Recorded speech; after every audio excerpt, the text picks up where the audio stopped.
welcome back to Table Talk. I'm Anna, and we're here at the Tualatin Warehouse. I'm here with Adolfo and Arturo, and we're going to ask them a little bit about what their day-to-day is like here, and we'll just dive into it. So Adolfo is our program manager. Adolfo, can you tell us a little bit about how you came to Community Warehouse and how long you've been here?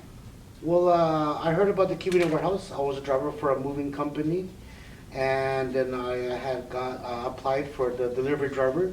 I got the job as the delivery driver. Then after, I don't know, a couple months of doing that, I ended up becoming the program coordinator for Tualatin. And now I am the program manager for the Tualatin Warehouse, which this year is my 6th year.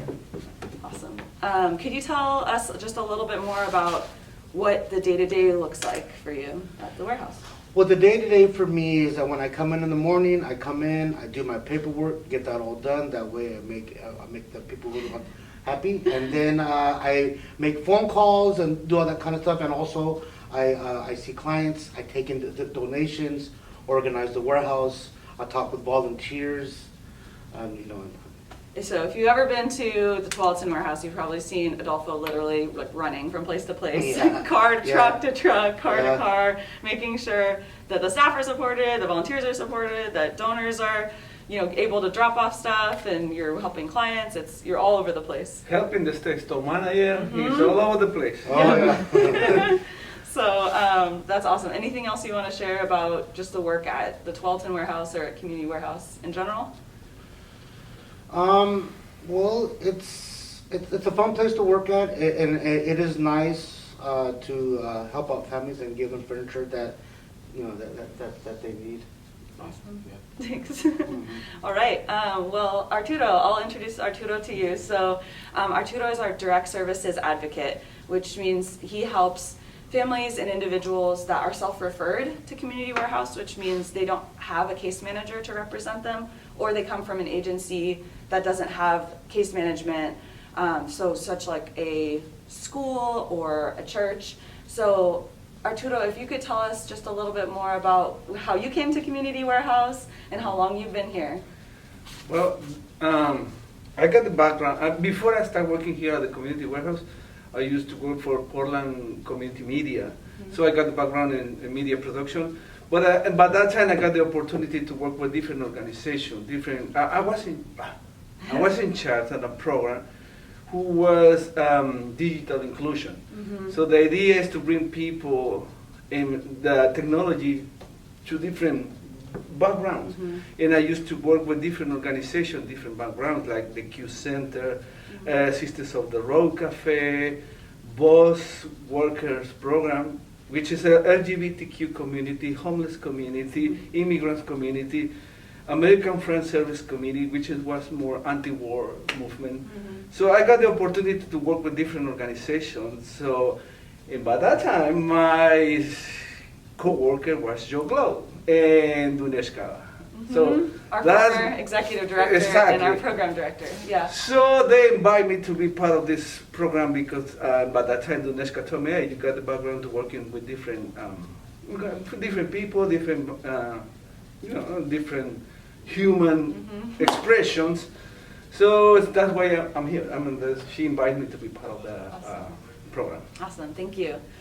Could you tell us also a little bit about your day-to-day, what it looks like for you working as the direct services advocate, and who you're helping at Community Warehouse? Well, it's in this case it's very similar to the thing I used to do in the past is try to communicate and engage with the different communities.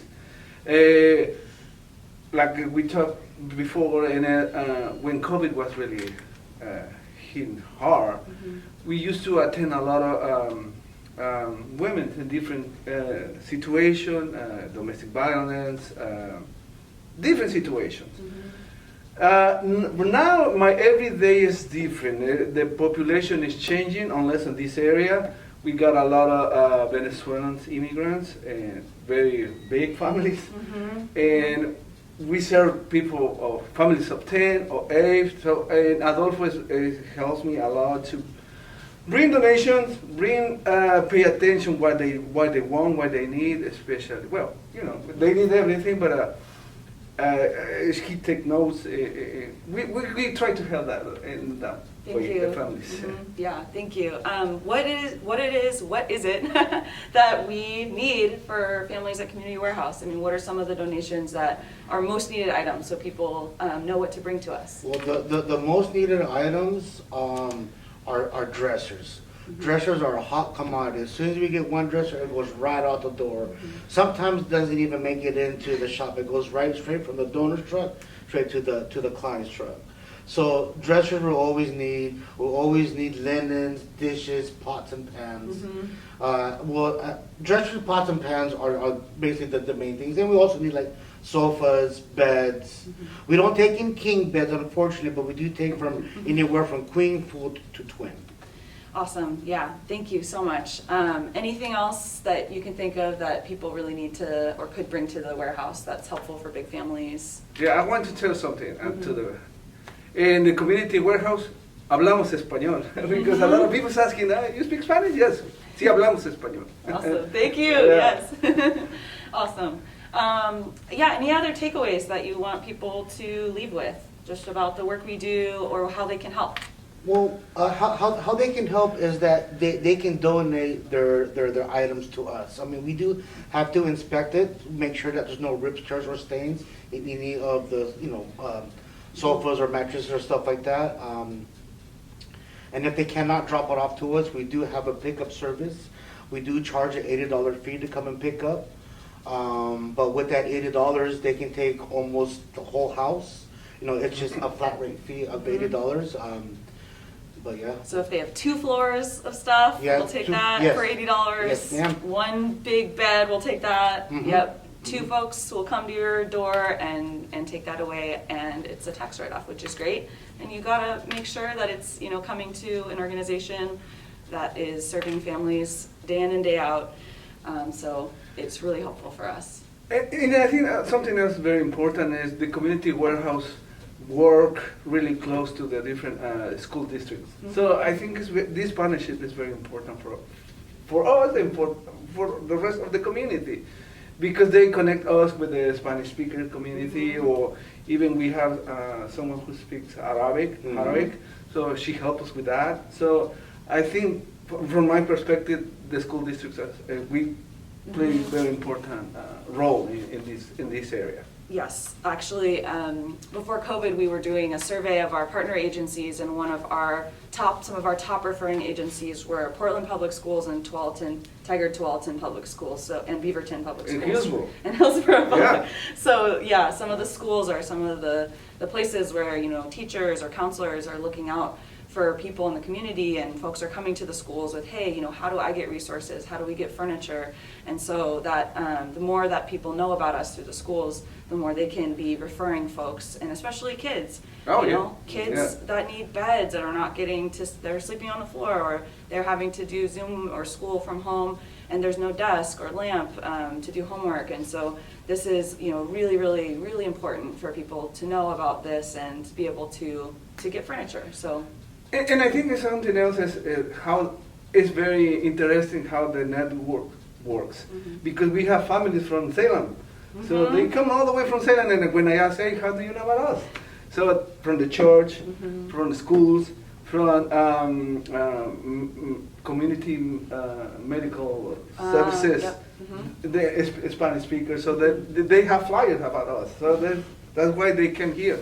So I think that's why it's very important, the school districts and faith communities, because the network is very strong. Definitely, and we are the only furniture bank in this region. So from Salem all the way, up to North Portland and beyond. Vancouver. Yep, Vancouver. So it is really, really, that network is important, and it's good for people to know. This is the only furniture bank resource. So do spread the word about Community Warehouse.